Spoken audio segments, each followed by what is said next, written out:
Hey there! Welcome back to English in Fluency, the place where we make English feel less like a mountain and more like a walk in the park. I'm Alex, and I'm really glad you're here with me today, because this episode is one of my favorites. Why? Because today we're going to talk about something that trips up so many English learners, even people who've been studying for years. We're going to talk about how English speakers show contrast. You know, when someone says one thing and then turns around and says the opposite thing right after it. Like, I love pizza, but I'm trying to eat healthier. That little word, but, right there, that's a contrast signal. And there are dozens of these little signals hiding in everyday English conversations. And once you learn to hear them, something magical happens. You stop getting confused. You stop losing the thread of what someone is saying. You start following along smoothly, like you're swimming with the current instead of against it. So stick with me for the next while, because by the end of this episode, you're going to have a whole toolbox of these contrast words in your head, and more importantly, your ears are going to be trained to catch them the moment they show up in real conversations. And to make this stick, I'm not just going to give you a boring list of words. No, I'm going to tell you a story. A real human story, with characters you'll actually care about. And inside that story, every single contrast word we talk about is going to show up naturally, the way it would in real life. So get comfortable, maybe grab a cup of tea or coffee, and let's get into it. Let me introduce you to our characters today. There's a young woman named Mira, who just moved to a new city for a new job. And there's an older man named Thomas, who owns a small bookshop on the corner of her new street. Their story is simple, but it's full of these little moments of contrast, the kind that happen in real life all the time. Listen closely, and whenever you hear a word that signals a contrast, just notice it. Don't stress about memorizing everything right away. Just let your ears get used to the rhythm. Mira arrived in the city on a rainy Tuesday afternoon. She had 2 suitcases, a backpack, and absolutely no idea where anything was. The new job was exciting, but the city itself felt cold and unfamiliar. She had imagined her first week would be full of adventure. However, the reality was a lot of standing in lines, filling out paperwork, and trying to figure out which bus actually went downtown. Now, did you catch that? The new job was exciting, but the city itself felt cold. That's a classic contrast. 2 opposite feelings connected with but. And then, right after, she had imagined her first week would be full of adventure. However, the reality was a lot of standing in lines. There's that word, however, doing the same job, just sounding a little more formal. On her 3rd day in the city, tired and a little homesick, Mira wandered into a small bookshop just to get out of the rain. The shop was tiny, packed floor to ceiling with books, and it smelled like old paper and coffee. Behind the counter stood an older man with gray hair and round glasses, humming quietly to himself. This was Thomas. He looked up and smiled at her, even though she clearly looked like she didn't belong there, soaked from the rain and holding a half-broken umbrella. "Welcome," he said. "Looking for something specific, or just escaping the weather?" Mira laughed, the first real laugh she'd had in days, and said, "Honestly, just escaping the weather. Although, now that I'm here, maybe I should actually buy a book." See that? He smiled at her, even though she clearly looked like she didn't belong there. That's even though, another contrast word, and it's telling us that the smile happened despite something that might normally stop a smile from happening. And then Mira herself used although in her own sentence, showing how naturally these words slide into casual conversation. Thomas walked her around the shop, pointing out different sections. He told her that most people come in looking for bestsellers, the popular books everyone's talking about. On the other hand, he said, his personal favorites were always the strange, forgotten books that nobody else wanted, the ones sitting quietly on the bottom shelves collecting dust. Mira found that charming. She admitted she usually picked books based on the cover, which made Thomas laugh and shake his head. "That's exactly what you're not supposed to do," he said, "yet almost everyone does it anyway." There it is again, on the other hand, used to introduce a completely different perspective from what was just said. And yet a short little word, but a powerful one, showing the gap between what people are told and what people actually do. Over the next few weeks, Mira found herself returning to the bookshop again and again. At first, it was just convenient, since the shop was close to her apartment. Gradually, though, it became something more, a small comfort in an otherwise overwhelming new life. Whereas her job felt fast and demanding, full of deadlines and meetings and constant pressure, the bookshop felt slow and quiet, like time moved differently inside its walls. She started to notice that she breathed easier the moment she stepped through the door. Whereas, that's a word you'll hear a lot in more thoughtful or written English, comparing two things that are clearly different from each other. Her job, fast and demanding. The bookshop, slow and quiet. Two opposite worlds, connected by one small word. One afternoon, Mira asked Thomas why he never modernized the shop. No computer for the cash register, no website, nothing. He told her that in spite of all the pressure from his children to join the 21st century, as they like to put it, he preferred doing things the old way. He liked writing receipts by hand. He liked remembering his customers' faces instead of relying on a database. Despite the extra effort it took, he said it made the whole thing feel more human. Mira understood completely, because despite working in a very modern, very digital job herself, she sometimes missed simple things too, like handwritten letters or face-to-face conversations that weren't interrupted by notifications. In spite of and despite are basically twins in English.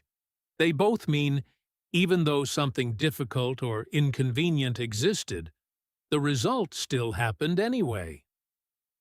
In spite of the pressure from his kids, Thomas kept things old-fashioned.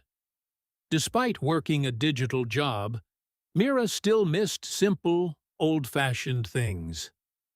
As the weeks turned into months, Mira and Thomas became real friends, an unlikely pair, an energetic young woman in her 20s, and a calm, slow-moving man in his 60s. Some people might have assumed they had nothing in common. Nevertheless, they found endless things to talk about.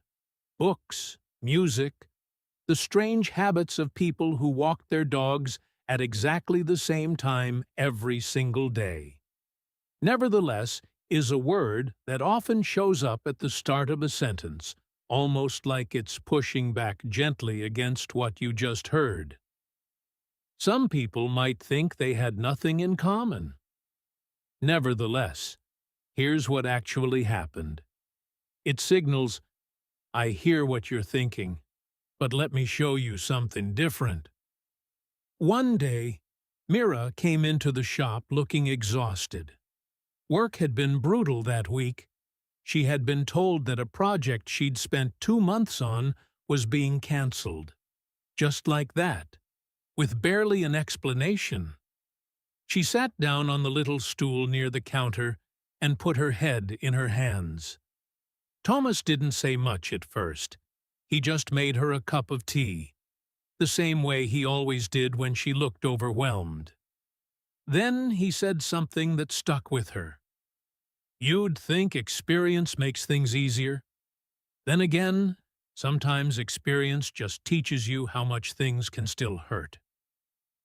Mira looked up at him, surprised by how true that felt. "Then again" is one of those phrases that native speakers use almost automatically, often when they're reconsidering something or adding a slightly different angle to what they just said. It's casual, conversational, the kind of thing you'd hear between friends rather than in a textbook. Let's pause here for a second, because I want you to practice something. I'm going to say a few short sentences, and I want you to imagine how you would connect them using a contrast word. Ready? Sentence 1. Mira loved her new job. Sentence 2. It was exhausting. How would you connect those? You might say, Mira loved her new job, but it was exhausting. Or, although Mira loved her new job, it was exhausting. Or even, Mira loved her new job. However, it was exhausting. All three are correct, and all three show the exact same relationship between the two ideas, just with slightly different rhythm and slightly different formality. Try saying all three out loud, right now, wherever you are.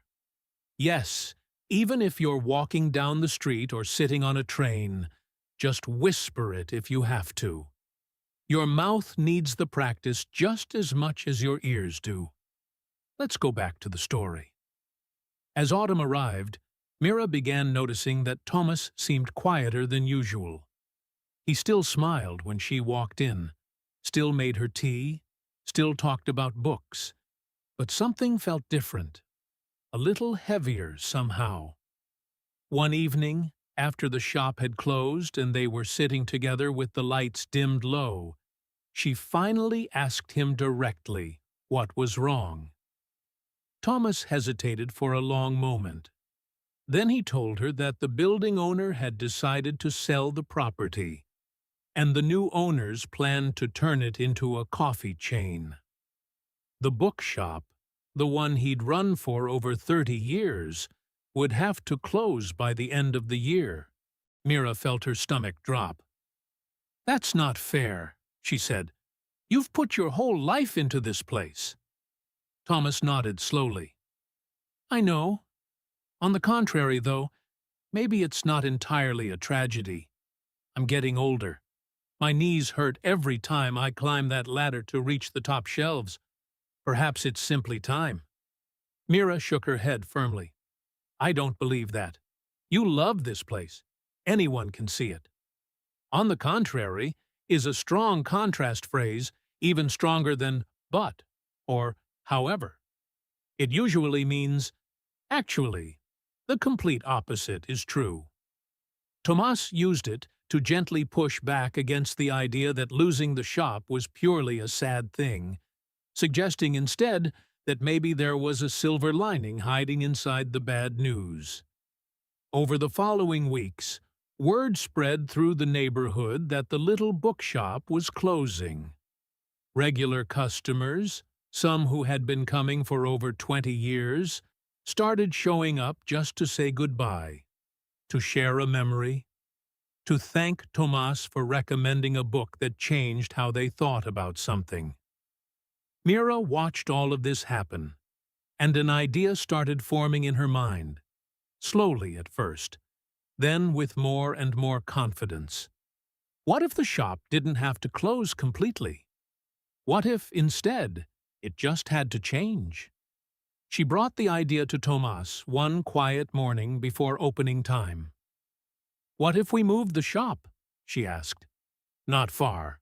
Just somewhere smaller, Somewhere we could actually afford. Thomas looked skeptical. Moving a shop full of books isn't simple, Mira.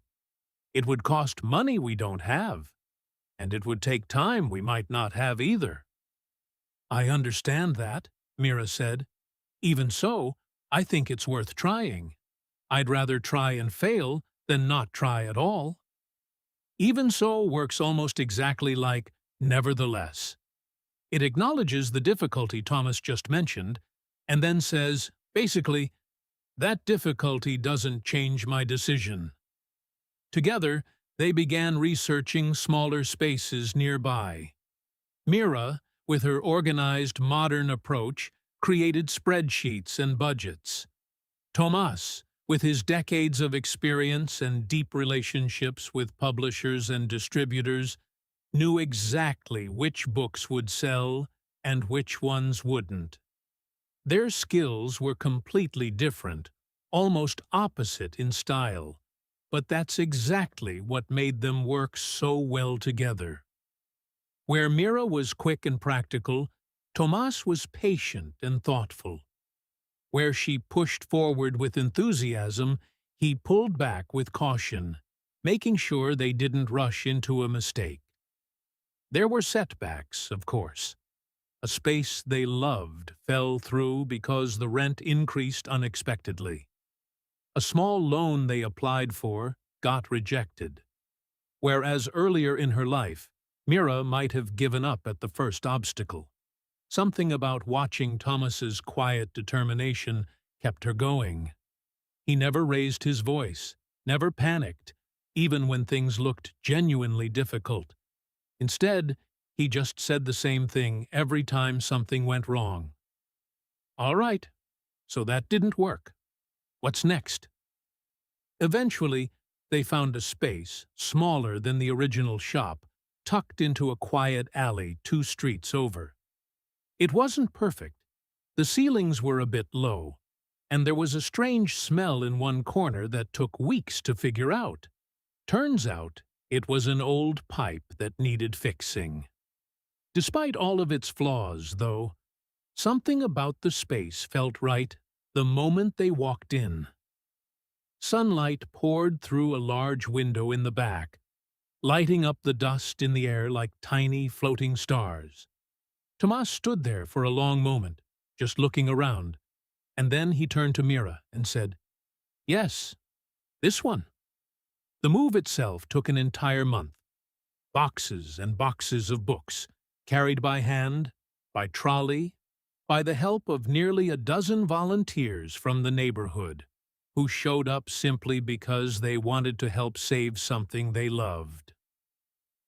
Mira organized the schedule.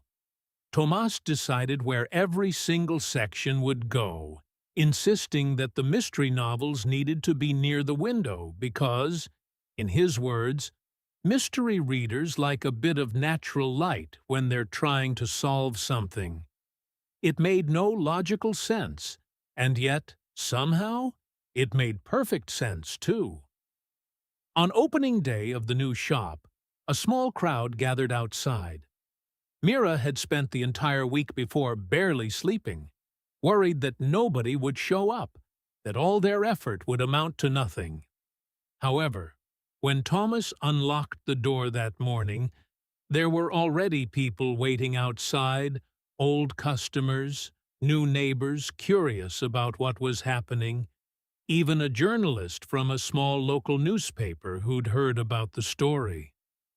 Mira stood near the back, watching Thomas greet everyone the same way he greeted her on that very first rainy day. Warm, genuine, a little old-fashioned in the best possible way.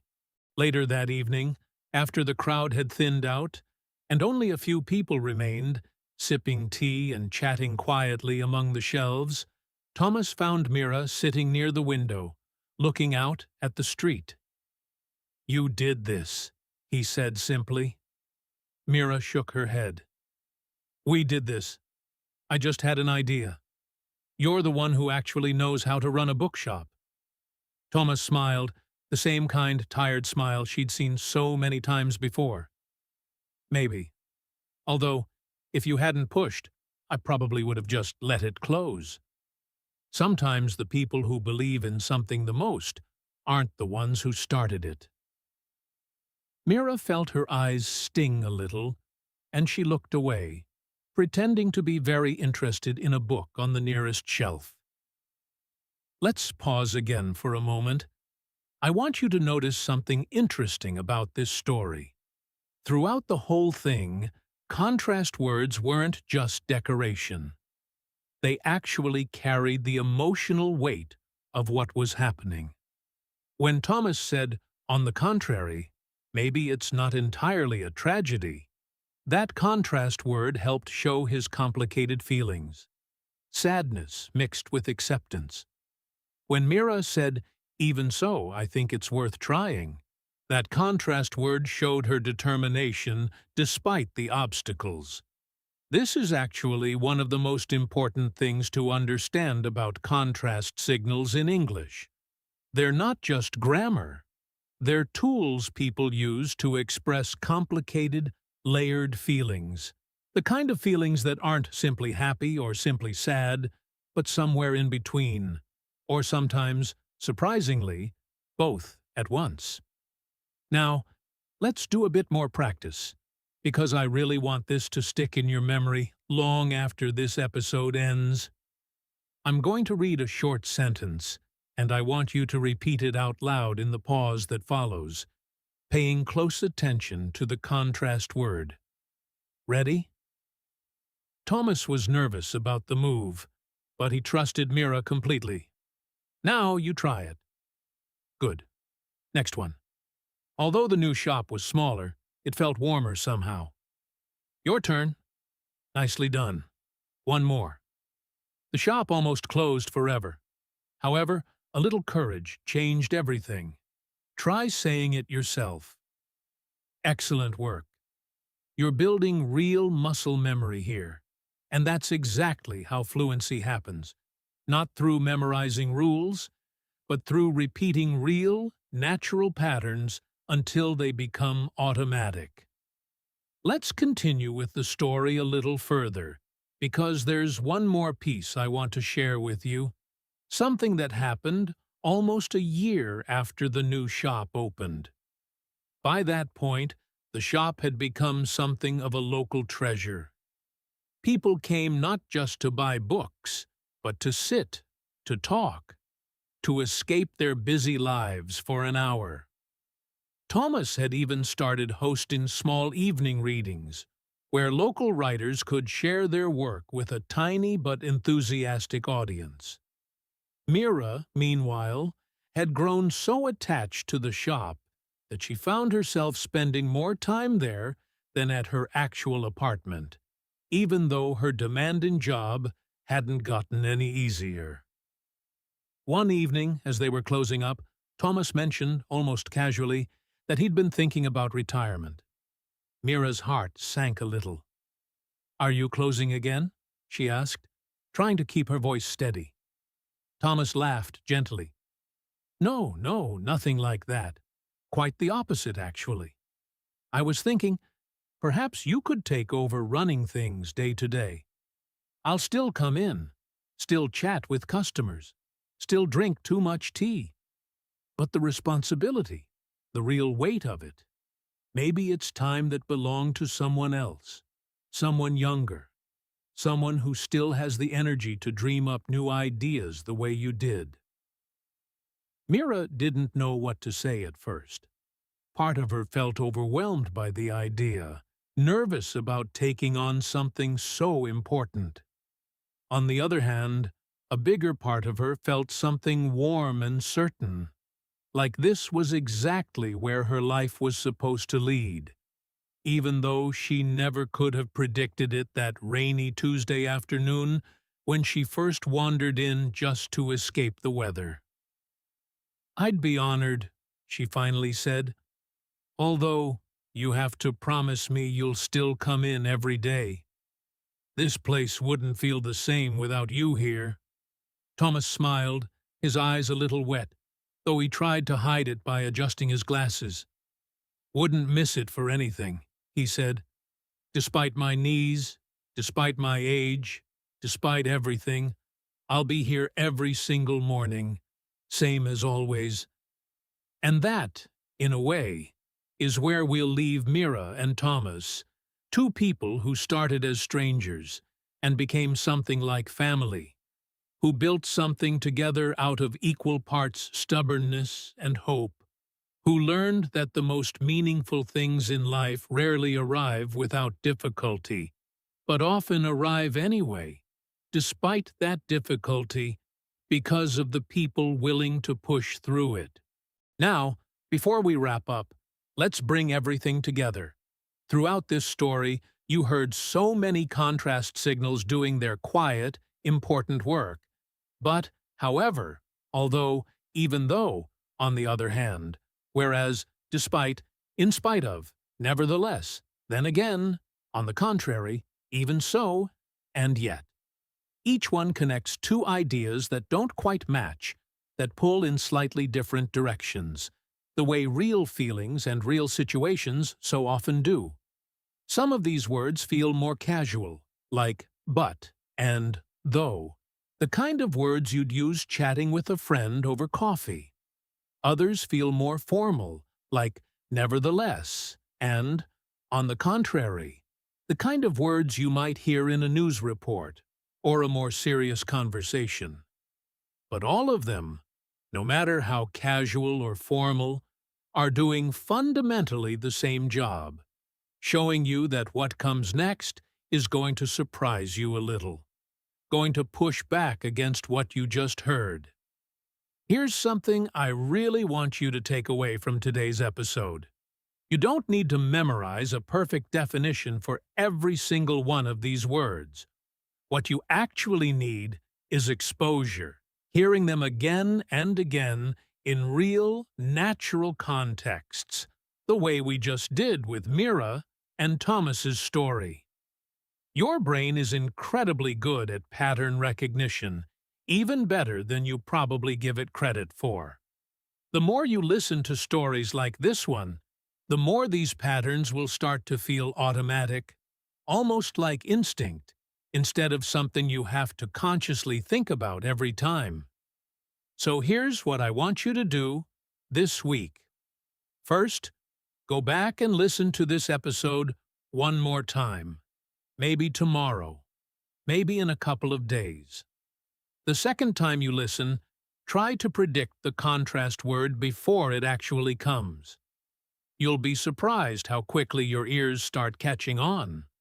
Second, try writing 2 or 3 sentences of your own, using different contrast words, maybe about your own day, your own job, your own little story. It doesn't have to be perfect. It just has to be real. Third, and this one's important, try noticing these words the next time you watch an English movie or listen to an English podcast. Any podcast, not just this one. You'll start hearing but and however and although everywhere once you know what to listen for. Like finding a word you just learned suddenly appearing on every page of a book. If you enjoyed today's episode, I'd love it if you hit that follow or subscribe button wherever you're listening from, because honestly, it helps more than you'd think. And it means more episodes like this one can keep reaching people just like you. And if there's a particular topic you're struggling with, a particular kind of English you wish we'd cover, send it my way. I read every message, even though I can't always reply to each one personally. I promise you, they don't go unnoticed. This channel exists because of listeners like you. People putting in the effort, showing up week after week, even on days when English feels frustrating or overwhelming. That effort matters more than you know. Before I let you go, let's do one final quick recap together, out loud, one more time, just to lock it all in. Repeat after me if you'd like. But, however, although, even though, on the other hand, whereas, despite, in spite of, nevertheless. Then again, on the contrary, even so, yet. Wonderful. You just practiced 12 different ways of expressing contrast in English, and trust me, that's not a small thing. That's a real, tangible skill you now have, one you didn't have at the start of this episode. Thank you so much for spending this time with me today. I know your time is valuable, and I never take it for granted that you chose to spend a chunk of your day here, listening, practicing, growing a little bit better at English, one episode at a time. Remember, fluency isn't built in one giant leap. It's built in small, steady steps, the kind you're taking right now just by listening to this. Keep showing up.